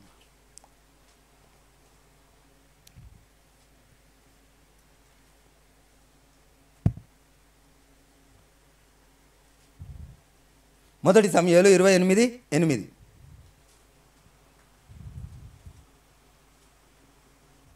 సౌలు మారువేషము ధరించి వేరే బట్టలు తొడుక్కొని ఇద్దరు మనుషులను వెంటబెట్టుకొని పోయి రాత్రివేళ ఆ స్త్రీ యొద్దకు వచ్చి కర్ణ పిశాచము ద్వారా నాకు శకునము చెప్పి నాతో మాట్లాడుటకై నేను నీతో చెప్పువాని రప్పించుమని కోరగా ఆ స్త్రీ, ఇదిగో సౌలు, చెయ్యినది నీకు తెలిసినది కదా, కర్ణ పిశాచము గల వారిని చిల్లంగి వారిని అతడు దేశంలో ఉండకుండా నిర్మూలము చేసెను కదా, నీవు నా ప్రాణము కొరకు ఉరియోగి నాకు మరణమేళ రప్పింతువు. చాలమ్మా, ఇక్కడ ఇద్దరిని దేవుడు ప్రేమించిండు. దావీదును ప్రేమించిండు, సౌలును ప్రేమించిండు. సౌలుకు రాజుగా అధికారం ఇచ్చిండు, దావీదుకు రాజుగా అధికారం ఇచ్చిండు. అయితే దావీదు రాజుగా ఉండి ఆయన అధికారాన్ని కోల్పోయిండు, సౌలు రాజుగా ఉండి ఆయన అధికారాన్ని కోల్పోయిండు. సౌలు ఏ విధంగా కోల్పోయిండు? ఆయన దేవుడు చెప్పినటువంటి మాట విధానాన్ని వినకుండా ఆయన ఏం చేసిండు? తప్పు పని చేసి, ఇది నీ సేవ కొరకే, ఇది నీ బలుల కొరకే, నీ సేవ పరిచర్య కొరకే నేను ఇవన్నీ చేసినా అని దేవునికి అయిష్టంగా చెప్పిండు. కనుక ఆయన ఏమైండు? బలులు అర్పించుట కంటే మాట వినుట శ్రేష్టమని ఆయన తృణీకరింపబడినప్పుడు సౌలు గారు చేయవలసినటువంటి పని ఏముండే? దావీదులాగా నిరీక్షించేది ఉండే, దావీదులాగా గోదాడేది ఉండే, దావీదులాగా ఓర్చుకునేది ఉండే, దావీదులాగా సహించేది ఉండే. కానీ సౌలు గారు ఏం చేసిరు? మరుక్షణమే దేవుడు ఒక్క మాట నేను వినను అని అనగానే తక్కువని ఎక్కడికి వెళ్ళిపోయాడు? కర్ణ పిశాచుల దగ్గరికి వెళ్ళిపోయాడు. ఎవరిని ఆశ్రయించిండు? దేవుని ఆశ్రయించలేదు, దేవుని కాలు పట్టుకోలేదు. దేవుడు ఒకవేళ తృణీకరించినా కానీ దేవుని హృదయాన్ని ఎరిగిన వాడైతే ఆయన కాళ్ళే పట్టుకుంటుండే, ఆయన క్షమించే వరకు గోజాడుతుండే. ఆయన హృదయాన్ని ఎరగలేదు, ఆయన గొప్పతనాన్ని చూసిండు కానీ ఆయన ప్రేమను చూడలేదు, ఆయన శిక్షించే విధానాన్ని చూడలేదు. చూడకుండా ఆయన ఏం చేసిండు? డైరెక్ట్గా వెళ్ళిపోయి ఎక్కడికి వెళ్ళిండట? కింద 8వ వచనంలో కింద ఉంటుంది, శకునము చెప్పే వారి దగ్గరికి, కర్ణ పిశాసులు దాన్ని పిలిచి మాట్లాడే వాళ్ళ దగ్గరికి వెళ్ళి ఏం చేసిండు ఆయన? ఆ కార్యం ద్వారా ఏమైంది? ఆయనకు మరణము సంభవించింది. దేవుని ఆశ్రయించి ఓర్పుతో నిరీక్షణతో కలిగి ఉన్నటువంటి దావీదునేమో తిరిగి దేవుడు ప్రేమించి రక్షణలోనికి నడిపించిండు. ఈ యొక్క సౌలు గారు ఏమైండు? ఆ యొక్క కర్ణ పిశాసులను ఆశ్రయించి దేవుని యొక్క ఆయన ప్రేమను, ఆయన యొక్క కనికరాన్ని గురించి చూడక, ఆయన హృదయాన్ని తెలుసుకోలేక ఆయన ప్రేమకు దూరమయ్యి ఆ నిత్య రాజ్యానికి దూరమైంది. ఇక్కడ మొట్టమొదట మనం చూసుకున్నటువంటి విధానం ఏంటంటే దేవుడు ఎవరిని తప్పిస్తాడు, ఎలాగూ తప్పిస్తాడు. ఇక్కడ దావీదు గారిని ఎలా తప్పించిండు? శిక్ష నుంచి తప్పించిండా? కాదు, నరకం నుండి తప్పించిండు. శిక్ష నుండి తప్పించలేదు. చేసిన పాపాన్ని, ఆ పాపానికి శిక్షను అనుభవించారు, కానీ నరకం నుండి తప్పించిండు. దేవుడు మాట్లాడుతున్నటువంటి మాట తప్పిస్తాననే మాట శిక్ష నుంచి కాదు, నరకం నుంచి తప్పిస్తా అంటుండు. దేవుని దగ్గర మనం నడవాలని మనం అనుకుంటున్నాము, ఆయనతో ఉండాలని మనం అనుకుంటున్నాము, ఆయన సువార్త పరిచర్య చేయాలనుకుంటున్నాం, అనేక విధాలుగా మనం అనుకుంటున్నాం. కానీ ఒక్కొక్కసారి తప్పిపోయేటటువంటి స్వభావం కలిగినటువంటి వారు ఆ యొక్క తప్పు చేసినప్పుడు ఏమనుకుంటారంటే, ఆ తప్పు చేసి కూడా తిరిగి నేను నీతిమంతుడిని అనుకుంటారు. కానీ ఆయన ఇచ్చేటటువంటి ఆ పరీక్షను మనము శ్రద్ధగా, ఆ యొక్క ఓపికతో, ఆ యొక్క సాత్వికపు హృదయముతో నేను శిక్షకు పాత్రుడనే అని మనం గ్రహించాలి. దేవుడు తప్పిస్తానన్నాడు, అతడు నన్ను ప్రేమించాను కనుక నేను అతన్ని తప్పిస్తానన్నాడు. ఎందులో నుంచి? పాపంలో నుండి కాదు, ఆ యొక్క పాపం చేసినటువంటి శిక్ష నుండి కాదు, నిత్య రాజ్యంలోనికి, నిత్య నరకంలోనికి వెళ్లకుండా తప్పిస్తాడు, నిత్య రాజ్యంలోనికి నడిపిస్తాడు. ఆ నిత్య రాజ్యంలోనికి వెళ్ళాలంటే ఆయన ఏం చేస్తాడు? అప్పుడు మనని ఈ శిక్షల చేత, తాత్కాలికమైనటువంటి ఆ శిక్షలకు అనుమతించినప్పుడు అప్పుడు మనం ఏం చేయాలా? మనం ఏమనుకోవాలా? నా దేవుడు నాతో ఉన్నాడు, నన్ను ఆ యొక్క శిక్షల చేత ఆయన నన్ను నరకానికి పంపించడం ఆయనకు ఇష్టం లేదు కనుక ఆయన నన్ను శిక్షిస్తున్నాడని ఆయన శిక్షను మనం గుర్తుపట్టాలి. ఆయనతో మనం ఆయనను వెంబడిస్తే ఆయన మనని ఖచ్చితంగా ఆయన మన నరకానికి పోకుండా ఆయన మనల్ని తప్పిస్తాడు. అతడు నన్ను ప్రేమిస్తున్నాడు కనుక నేను అతన్ని తప్పిస్తాననే మాట ఏంటంటే ఈ లోకంలో ఈ పాపం నుండి కాదు, ఈ పాపం చేసినాక శిక్ష నుండి కాదు, నిత్య నరకం నుండి మనల్ని తప్పిస్తాడు. ఆ విషయాన్ని గ్రహించాలి. ఈరోజు అనేక మంది ధనవంతుడు పరలోక రాజ్యం చేరాడంటే ధనాన్ని సమకూర్చుకుంటుండొచ్చు, బలగంతో విర్రవీగుతున్న వారు పరలోక రాజ్యం చేరారంటే బలగంతో అనేక విధమైనటువంటి వీగుతుండొచ్చు. కానీ అలాంటి వారందరినీ కూడా దేవుడు ఏం చేస్తాడంటే ఒక్కానొక రోజు ఆయన నన్ను ప్రేమిస్తుండు. వారికి దేవుడు తెలుసు, దేవుడు అంటే ప్రేమిస్తుండొచ్చు, ఆ ప్రేమ కారణంగా అనేక విధమైనగా ఆ కార్యాలు చేస్తుండొచ్చు. కానీ దేవుడు ఏం చేస్తాడంటే ఒక్కానొక రోజు ఆ ధనాన్నంతా తీసేస్తాడు, ఆ ధనాన్నంతా దుర్వినియోగం చేసి అప్పుడు ఆయన దగ్గర తీసుకుపోతాడు. ఎప్పుడు నువ్వు ఆయనను ప్రేమిస్తున్నావు కనుక వీటన్నిటితోని నువ్వు పరలోక రాజ్యం చేరలేవు బిడ్డ, నువ్వు వీటిని విడిచిపెట్టు అంటాడు. దాన్ని విడిచిపెట్టి ఆయన మాటకు మనం లోబడితే వాటన్నిటిని విడిపించి నిత్య రాజ్యంలో నిలబెట్టాలని ఆయన ఆశ. కానీ మనం ఏం చేస్తున్నాము, ఆయన పరీక్షకు, ఆ యొక్క శ్రమకు ఆయన కొలిమిలో పెడితే మనము సహిస్తలేము, ఓర్చుకుంటలేము. ఆయన కడిగే ప్రక్రియను మనం ఓర్చుకుంటలేము. ఆయన కడిగే ప్రక్రియను మనం ఓర్చుకోవాలా? ఆయన నిత్య రాజ్యంలోనికి వెళ్ళేటటువంటి ఆ ప్రక్రియను మనము తెలుసుకొని ఓర్చుకోవాలి. ఆయన నీకు ఇది తగదు బిడ్డ అని ఆ ధనాన్ని తీసేస్తుంటే నాకు ఆ ధనమే కావాలంటే ఒకసారి 2 సార్లు 3 సార్లు చూస్తాడు. పిల్లలు ఉంటారు, చిన్నపిల్లలు, ఆడ వేడిది ఉంటుంది, దాన్ని ముట్టుకోకురా అంటాం, వినకుండా పోయి ముట్టుకోవడానికి పోతారు. మళ్ళీ పోయి పట్టుకోడు, వద్దు బిడ్డ ముట్టుకోక అంటాం. మళ్ళీ పోయి పట్టుకోవడానికి పోతారు, ఒకటి కొట్టి చెప్తుంటేనే పడతలేదా, పోకురా అంటాం. వాడు మళ్ళీ అలాగే పోయిండు అనుకో, పో ముట్టుకో నీకు తెలుస్తుందని వదిలేస్తాం. వాడు ముట్టుకొని ఏడుస్తుంటే మంచిగా అయిందా, ఇప్పుడు తెలిసిందా అంటాం. అదేవిధంగా దేవాది దేవుడు కూడా ఆయనకు ఇష్టమైనవి విడిచిపెట్టు బిడ్డ అని చెప్తా ఉన్నాడు. ఒకసారి చెప్తుండొచ్చు, 2 సార్లు చెప్తుండొచ్చు, 3 సార్లు చెప్తుండొచ్చు. వినకపోతే చివరికి ఏం చేస్తాడు తెలుసా? ఆయన ప్రక్రియలో ఆయన మనని తప్పించే ఆ ప్రక్రియ, మనం నరకానికి వెళ్ళడం ఆయనకి ఇష్టం లేదు కనుక చివరికి ఏడబెట్టి తీసుకుపోతాడు తెలుసా? స్ట్రెచ్చర్ మీద వేసి ఆయన సత్యాన్ని గ్రహింపజేస్తాడు. అప్పటిదాకా నేను ఒప్పుకోనంటే అప్పటి వరకు కూడా స్ట్రెచ్చర్ మీద పడేదాకా కూడా చేస్తాడు ఆయన. లేదా ముందే తెలుసుకుంటావా, ఆ ధన్యతను పొందుకుంటావా, ఆ విషయాన్ని గ్రహించాలా. ఆయన ఉద్దేశాన్ని గ్రహించినవనుకో, ఆయన చేసినటువంటి ఆ యొక్క ప్రక్రియ మొత్తాన్ని, ఆ యొక్క పనికి నువ్వు అనుమతిస్తావు, ఆయన ఉద్దేశాన్ని నువ్వు అనుమతిస్తావు. ఆ విషయాన్ని మనం గ్రహించాలి. ఒకవేళ లేదనుకో, దేవుడు ఏం చేశాడంటే ఆయనకు ఒప్పించే విధానం కూడా ఆయనకు తెలుసు కదా, ఎట్లా ఒప్పించాలో ఆయనకు తెలుసు, ఎక్కడ కొట్టాలో ఆయనకు తెలుసు, ఎక్కడ నీకు వచ్చిన కష్టాన్ని నీకు సహాయం చేయకుండా నిన్ను ఒంటరిగా చేసి ఆయన సన్నిధికి నడిపించుకోవాలని కూడా ఆయనకు తెలుసు.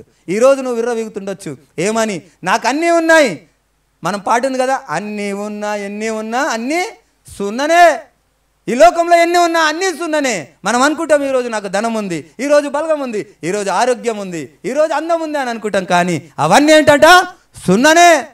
ఆయనకు తెలుసు నిన్ను ఎట్లా తీసుకురావాలో, ఎందుకంటే నీలో ఏముంది, ఆ సత్యం ఉంది, ఆయనను ప్రేమించే మనసు ఉంది, కానీ లోబడే స్వభావం లేదు. నిన్ను ఎలా లోబడిపరచుకోవాలో ఆయనకు తెలుసు. ఆయన ఎలా నడుమిరగొట్టాలో, ఎలా పడుకోబెట్టాలో, ఎలా ఆయన సన్నిధికి తీసుకురావాలో ఆయనకు తెలుసు. మనం అనుకుంటాం వీడు చెప్తే నాకేంటి, ఈయన చెప్తే నాకేంటి, ఈయన చెప్తే నేను వినాలనా అని మనం అనుకుంటాం. కానీ ఆ దేవాది దేవుడు ఖచ్చితంగా ఆయనకు తెలుసు ఎవరిని ఎక్కడ రక్షించుకోవాలో ఆయన రక్షించుకుంటాడు. ఆయన నిత్య రాజ్యంలో మాత్రం తీసుకెళ్తాడు. ఈ ఒక విషయాన్ని మాత్రం గ్రహించాలి ప్రియులారా. మనం అనుకుంటాము ఆయనకు దూరంగా పరిగెడుతున్నాం అనుకుంటాం, కానీ ఆయన దృష్టి నుంచి మనం ఎక్కడ కూడా తప్పించుకోలేము. ఎక్కడ మనకు కొట్టాలో అక్కడ కూడా నువ్వు పరిగెత్తే ప్రతి విషయంలో కూడా మనలో ఆ యొక్క పరిహాసాన్ని మనం అనుభవించాలి. ఒకవేళ ఈరోజు ఆ పరస్త్రీల కొరకు పరిగెడుతున్నావా, ఆ పరస్త్రీల కొరకు పరిగెత్తి నువ్వు చేసేటటువంటి పాపము ద్వారా నీకు వచ్చేటటువంటి HIV ద్వారా నువ్వు యేసయ్య దగ్గరికి వస్తావు. విషయాన్ని గ్రహించాలా. నువ్వు పరస్త్రీ దగ్గరికి పరిగెడుతుంటే ఆ యొక్క HIV ద్వారా ఆయన దగ్గరికి వస్తావు, పరపురుషుడి దగ్గరికి వెళ్తుంటే ఆ HIV ద్వారా ఆయన దగ్గరికి వస్తావు. లేదా నువ్వు ధనం వెనుక పరిగెడుతుంటే ఆ ధనం ఏమవుతుందంటే నీలో ఉన్న కిడ్నీలు, గుండెలు అన్నీ పోయి అన్ని హాస్పిటల్కి పెట్టి లాస్ట్కు ఈ ధనమంతా వ్యర్థమని ఆయన దగ్గరికి వస్తావు. ఇవన్నీ కాకముందుకే యేసయ్య దగ్గరికి వచ్చి ఆయన ఇచ్చినటువంటి పరలోక ధనాన్ని సమకూర్చుకుంటావా, లేకుంటే ఆయనకు విరుద్ధంగా మనం నడిచి ఆయన శిక్షించే వరకు నేను నీ దగ్గరికి రాను అంటావా? ఆ విషయాన్ని గ్రహించాలి. దేవుడు ప్రతిదానికి లెక్క ఉంది, ప్రతిదానికి ఆయన దగ్గర లెక్క ఉంది. ఆయన ఖచ్చితంగా ఆయన లెక్క మనకు చూపించేటటువంటి దేవుడు. ఆయన మనని మాత్రం విడవాడు. మీరు అనుకుంటుండొచ్చు నాకు ఈ దేవుడే వద్దు అనుకుంటుండొచ్చు, కానీ దేవుడు మాత్రం విడిచేటోడు కాదు. ఎందుకు విడవాడు? ఆల్రెడీగా నీకు తెలుసు, నీలో బీజం పడిపోయింది. నువ్వు ఎవరు బిడ్డవంటే ఆ యేసయ్య బిడ్డవని నీకు సత్యం తెలిసింది కనుక నిన్ను మాత్రం విడిచే ప్రసక్తే లేదు. అనేక విధమైనటువంటి శ్రమలు నీకు కలుగుతుండొచ్చు, అనేక విధమైన బాధలు కలుగుతుండొచ్చు, కానీ ఆయన నిన్ను విడవాడు. నిన్ను ఖచ్చితంగా ఆయన సరిచేసేటటువంటి శక్తిమంతుడు. అయితే మనం ఇద్దరిని చూసినాం. ఒక దేవునికి హృదయానుసారుడైనటువంటి హృదయం ఎరిగినటువంటి వ్యక్తి దేవుని యొక్క శిక్షను తృణీకరించకుండా ఒప్పుకొని పాపాలను క్షమించబడుకొని ఆయన యేసయ్య దగ్గరికి వచ్చిండు.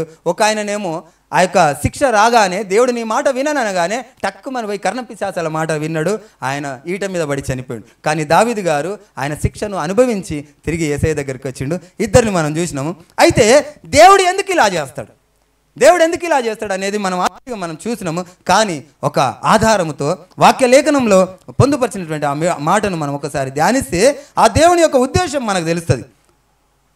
ఈ దేవుడు మనకు కడిగే ప్రక్రియ ఏ విధంగా ఉంటుందంటే, నిర్గమకాండము 4వ అధ్యాయం 24వ వచనం చూడమ్మా.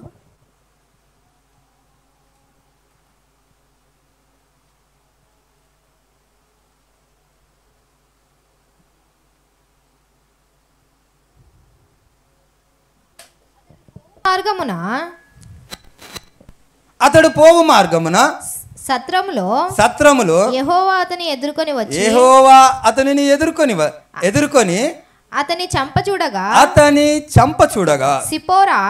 సిపోరా వాడిగల రాయి తీసుకొని తన కుమారునికి సున్నతి చేసి అతని పాదముల యొద్ద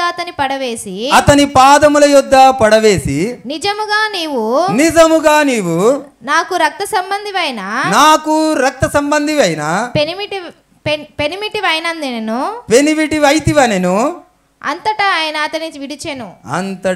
ఆయనను విడిచెను. ఇక్కడ మోషే గారు దేవుడు ఏర్పరచుకున్నటువంటి వ్యక్తి కదా. మోషే గారు దేవుడు ఏర్పరచుకున్నటువంటి వ్యక్తి.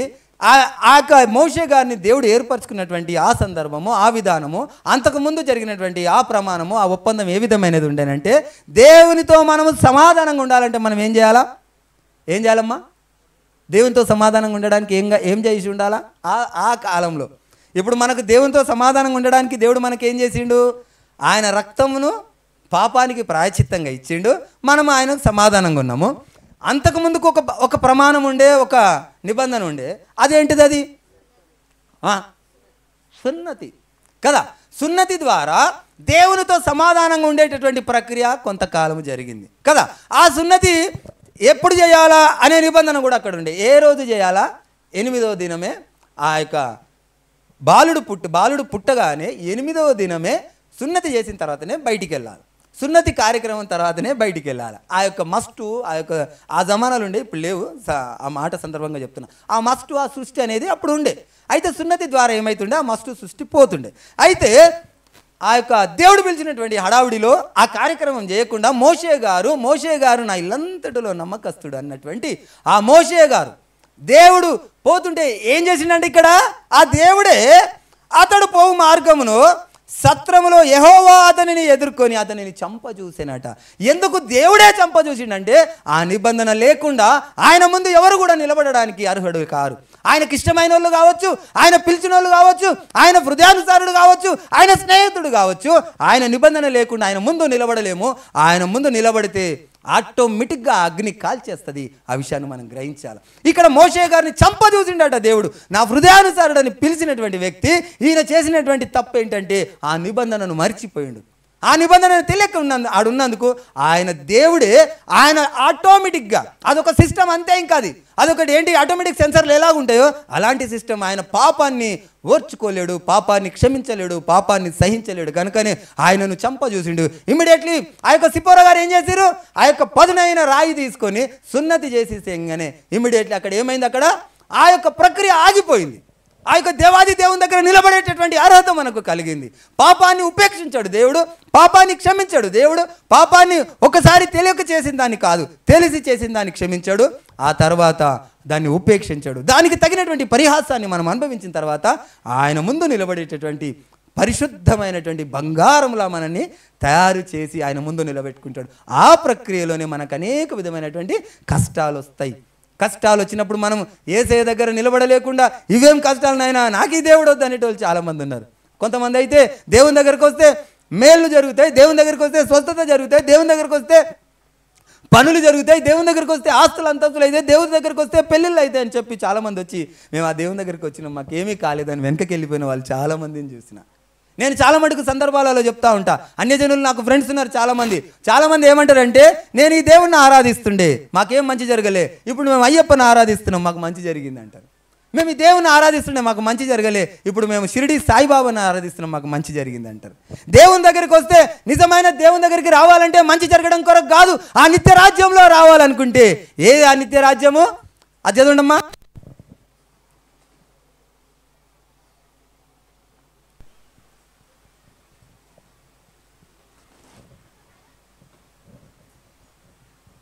ఇప్పుడు చదివిరు గారా?